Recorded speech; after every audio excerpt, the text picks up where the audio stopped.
স্ত্রী যদি স্বামীর আগে খাবার খায় তাহলে ক্ষতি হয় কি না? একটা ক্ষতি এই ক্ষেত্রে হতে পারে, একটু বলছি আমি। তার আগে জানেন, এই যে খাবার খাওয়া, এটাও কিন্তু রাসূল সাল্লাল্লাহু আলাইহি ওয়াসাল্লামের একটা সুন্নাহ। স্বামী স্ত্রীর খাবারের ক্ষেত্রে একটা সুন্নাহ রাসূলের রয়েছে। এবং গ্রামে আবার কুসংস্কার রয়েছে, কোনো স্ত্রী যদি কখনো স্বামীর আগে খাবার খেয়ে ফেলে তাহলে অনেকে মনে করে যে হয়তো স্বামীর হায়াত কমে যায় বা সংসারে বরকত নষ্ট হয়, এরকম অনেক কুসংস্কার রয়েছে।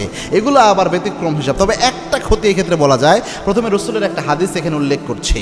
আল্লাহর হাবিব সাল্লাল্লাহু আলাইহি ওয়াসাল্লাম যখন খাবার খেতেন, মা আয়েশা বলছেন আল্লাহর হাবিব সব সময় আমাদের সাথে নিয়ে খাবার খেতেন।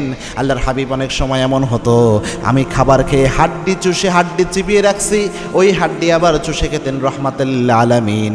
ক্লাসের যেই জায়গায় আমি ঠোঁট লাগিয়ে পানি পান করেছি, ওই জায়গায় ঠোঁট লাগিয়ে পানি পান করতেন রহমাতুল আলামিন। সুবহানাল্লাহ। আল্লাহর হাবিব তার স্ত্রীকে নিয়ে এইভাবে একসাথে খাবার খেতেন, যে মাপের খাইতেন ওই মাপের স্ত্রীকেও খাইতেন। এটা রাসূলের সুন্নাহ ছিল। তো এই ক্ষেত্রে যে ক্ষতিটা হতে পারে, যদি কোনো স্বামী স্ত্রী একসাথে খাবার খায়, এক্ষেত্রে যেহেতু এটা রাসূলের সুন্নাহ, এক্ষেত্রে একটা মহাব্বত বাড়ে, বরকত বাড়ে। একসাথে দুজন খাবার খেলো, এই মহাব্বতের ভাগগুলো শেয়ার করা যায়, মহাব্বত বেড়ে যায়। তো মহাব্বত বাড়ার যে একটা লাভ আছে বা রাসূলের একটা সুন্নাহর লাভ আছে, এখান থেকে তো সে বঞ্চিত হলো, এটা একটা ক্ষতি হিসেবে ধরতে পারে। 2 নাম্বার, কোনো স্বামীর যদি এটা পছন্দ হয় যে স্ত্রী তার সাথে খাবে, এই ক্ষেত্রে যদি স্ত্রী স্বামীর আগে খায় তাহলে তো স্বামীর মানে যে ইচ্ছার বিরুদ্ধে যাওয়া হলো। তো এই ক্ষেত্রেও সে ক্ষতির সম্মুখীন হতে পারে।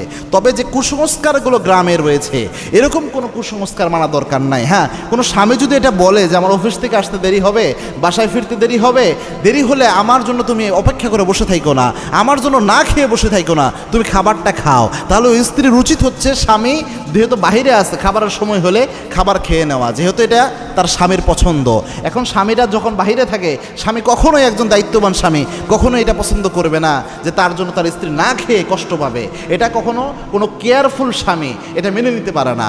এজন্য স্বামীদেরও উচিত এটা বলে দেওয়া যে আমি বাহিরে থাকলে আমার দেরি হলে তুমি খাবার খেয়ে নিও, নিজেকে কষ্ট দিও না। আল্লাহ রাব্বুল আলামিন আমাদের বুঝার তৌফিক দান করুন। আল্লাহুম্মা আমিন।